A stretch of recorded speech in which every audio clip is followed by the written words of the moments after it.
Assalamualaikum warahmatullahi wabarakatuh. Selamat pagi, salam sejahtera untuk kita semua. Yang terhormat Bapak Kepala SMA Negeri 1 Ungaran, Bapak Dr. Andes Triajar Suparto Al-Kusmoro MPD. Yang terhormat teman-teman peserta orientasi P3K. Di sini perkenalkan diri, saya Adilandes Gareka, bekerja di SMA Negeri 1 Ungaran, berlaku sebagai moderator untuk seminar orientasi yang akan dibawakan oleh Bapak Rudi Hermawan SPD dari SMA Negeri 1 Kuntang. Langsung saja, waktu dan tempat kami persilahkan. Ya, Assalamualaikum warahmatullahi wabarakatuh. Ya, perkenalkan saya adalah Rudi Hermawan SPD. Saya sehari-hari mengajar di SMA Negeri 1 Tuntang, mengampu mata pelajaran matematika.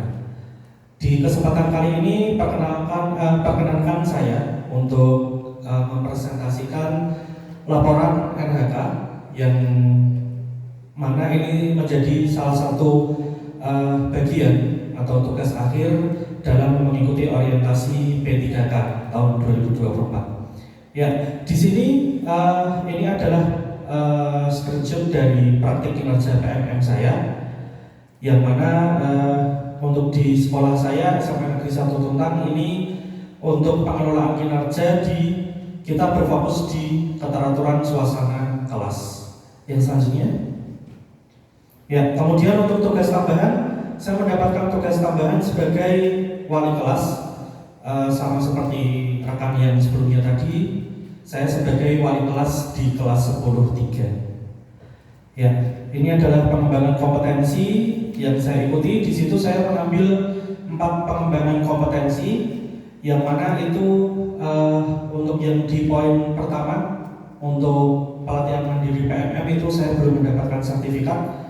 Kemudian untuk yang lainnya sudah, tapi untuk yang poin 3 dan poin 4 itu masih saya jadikan draft gitu. Selanjutnya, ya, untuk RHK saya di sini sebenarnya ada 8 RHK, tapi saya padatkan menjadi 5 karena di poin pengembangan kompetensi saya jadikan 1. Yang pertama adalah tersusunnya kurikulum operasional satuan pendidikan yang berorientasi pada peningkatan pembelajaran secara partisipatif.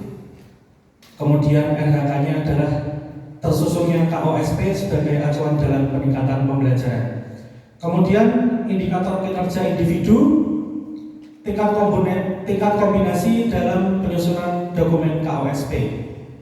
Kemudian tahapan yang saya lakukan, yang pertama saya berkoordinasi dengan guru matematika di satuan pendidikan saya di sekolah.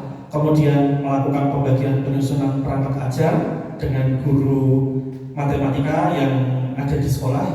Kemudian melakukan pengesahan dokumen perangkat pembelajaran dengan kepala sekolah. Kemudian output kegiatannya adalah dokumen perangkat pembelajaran. Untuk penerapan nilai berat-beratnya adalah yang pertama adaptif, yang mana saya bertindak proaktif dengan sesama guru matematika untuk menyusun perangkat pembelajaran. Yang kedua, kolaboratif dan harmonis, yaitu saya berkomunikasi, berdiskusi bersama guru matematika di sekolah untuk menyusun atau merumuskan ATP yang akan digunakan dalam pembelajaran selama 1 tahun.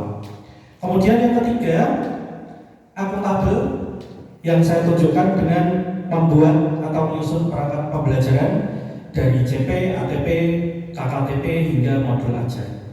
Yang kedua, terlaksananya peningkatan kualitas praktik pembelajaran guru. Ya, itu RHK-nya meningkatkan praktik manajemen kelas yang berfokus pada keteraturan suasana kelas. Kemudian tahapannya, yang pertama yang saya lakukan adalah di PMM itu memilih salah satu indikator, yaitu indikator keteraturan suasana kelas. Kemudian memahami perilaku yang diajarkan dan yang dianjurkan dan yang dihindari. Jadi dari indikator itu yang diperbolehkan apa, yang dihindari apa. Yang ketiga, menyusun modul ajar dan strategi pembelajaran untuk pelaksanaan observasi. setelah membuat modul ajar, kemudian melakukan kegiatan dimulai dari praobservasi, observasi, dan juga pasca observasi dengan kepala sekolah. Yang selanjutnya menerima umpan balik dari kepala sekolah yang nantinya akan dijadikan sebagai acuan atau rencana tindak lanjut. Output kegiatannya adalah modul ajar yang berfokus pada keteraturan suasana kelas, kemudian penerapan nilai berakhlak. Yang pertama, kolaboratif. Kolaboratif di sini saya ambil ketika melakukan kegiatan praobservasi, observasi, dan juga pasca observasi dengan kepala sekolah. Yang kedua, berorientasi pelayanan. Di sini berorientasi pelayanan yang saya lakukan adalah ketika memberikan pembelajaran atau melaksanakan pembelajaran yang fokus pada keteraturan suasana kelas. Yang ketiga, kompeten, melaksanakan pembelajaran dengan persiapan yang matang. Selanjutnya, di sini yang RHK ketiga adalah terkelolanya kegiatan pengembangan kompetensi guru dan tenaga kependidikan. Di sini saya mengambil 4 RHK. Yang pertama adalah partisipan kegiatan seminar, lokakarya, konferensi, simposium. Yang kedua adalah sebagai peserta pelatihan mandiri. Yang ketiga adalah sebagai peserta kegiatan diklat atau bimbingan teknis. Dan yang keempat sebagai narasumber berbagi praktik baik. Kemudian untuk tahapannya, untuk yang pertama mengikuti kegiatan seminar, lokakarya, simposium, itu saya mencari informasi seminar melalui web browser yaitu Google. Di situ saya biasanya ketik kata kuncinya webinar IKM. Di situ muncul semua jenis webinar atau pelatihan yang diadakan oleh BPGP. Bukan hanya BPGP Jawa Tengah, tapi ada juga dari provinsi lain di Indonesia. Kemudian yang kedua, mendaftarkan kegiatan berdasarkan seminar yang tersedia, yang tentunya disesuaikan dengan waktu yang luang.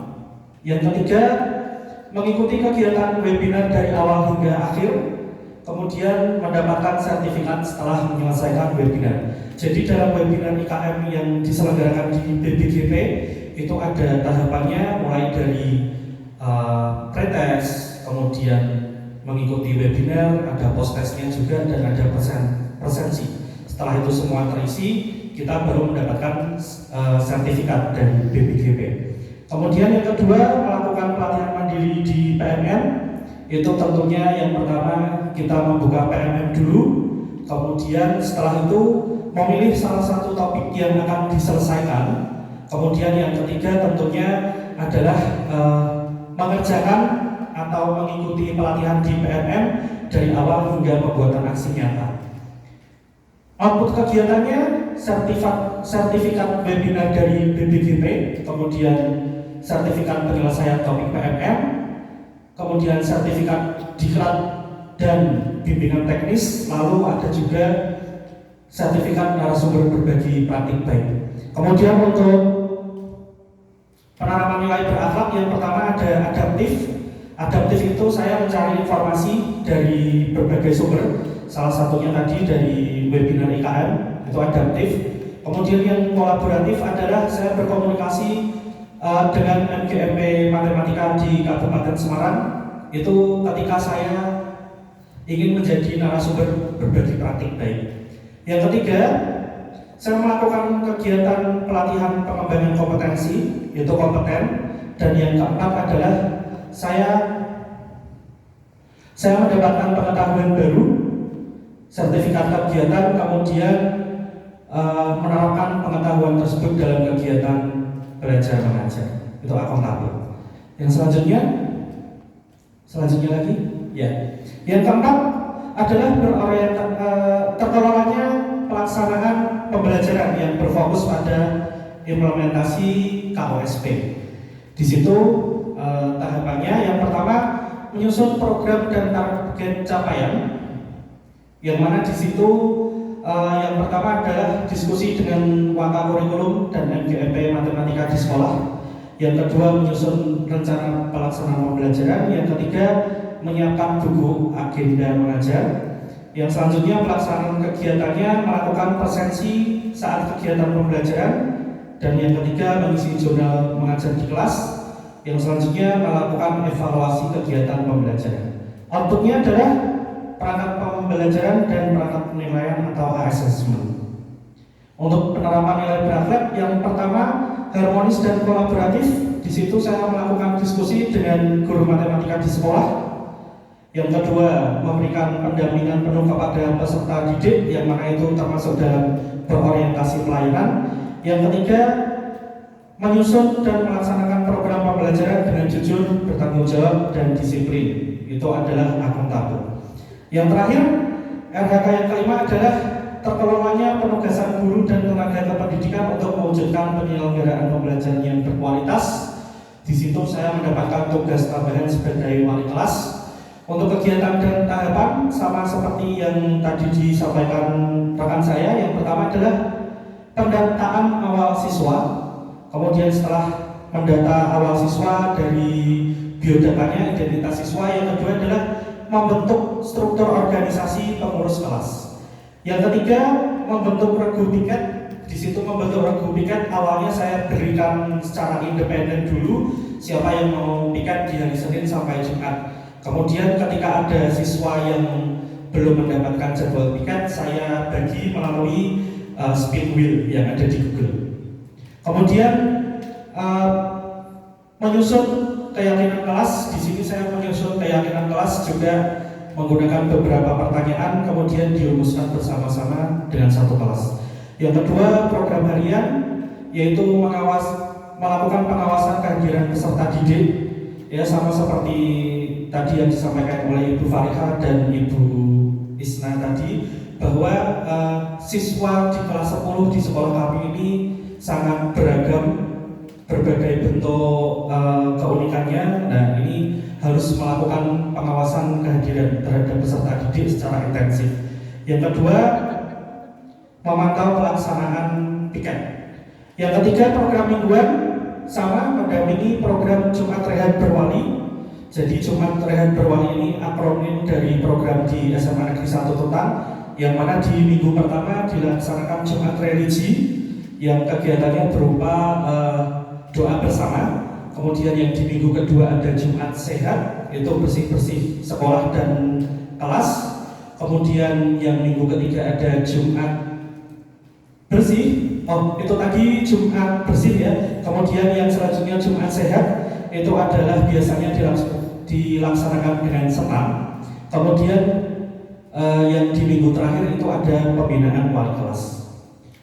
Selanjutnya rekapitulasi presensi siswa per minggu selama 1 minggu. Kemudian laporan hasil rekapitulasi kepada guru BK dan tindak lanjut hasil rekapitulasi. Kemudian untuk program bulanan, tadi setelah kita per minggu melakukan rekapitulasi presensi, kita rekap secara bulanan juga, kemudian melakukan follow up atau tindak lanjut, dan melakukan home visit apabila ada siswa yang bermasalah.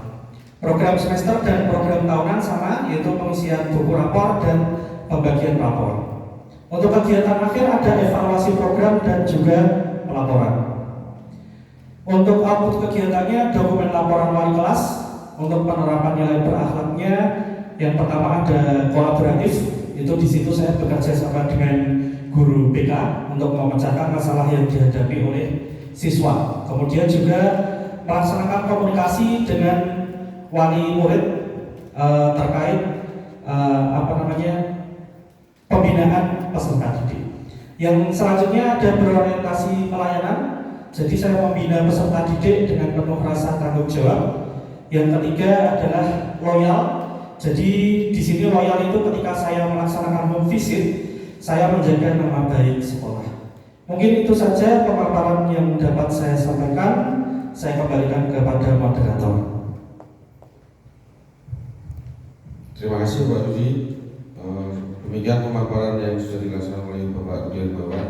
Selanjutnya untuk sesi tanya jawab kami persilakan untuk Bapak Ibu peserta dahulu. Monggo Ibu. Terima kasih Pak Rudi sudah memaparkan harganya dengan baik dan lengkap. Saya tertarik dengan kegiatan observasi yang berfokus pada keteraturan kelas. Mungkin bisa di-share kepada kami bagaimana strategi dan model pembelajaran yang digunakan Pak Rudi untuk menciptakan keteraturan kelas. Baik, izin menjawab Ibu Arifatul.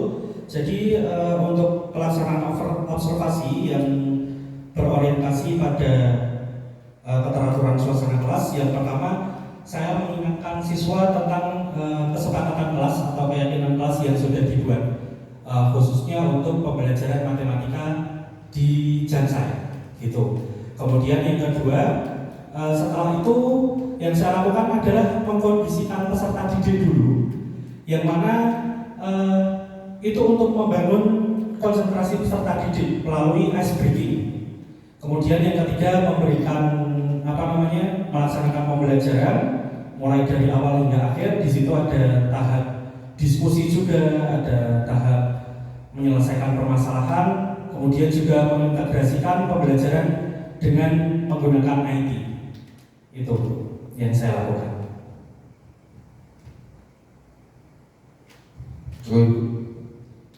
Kemudian kami persilakan dari Pak Triasa selaku mentor untuk memberikan pertanyaan.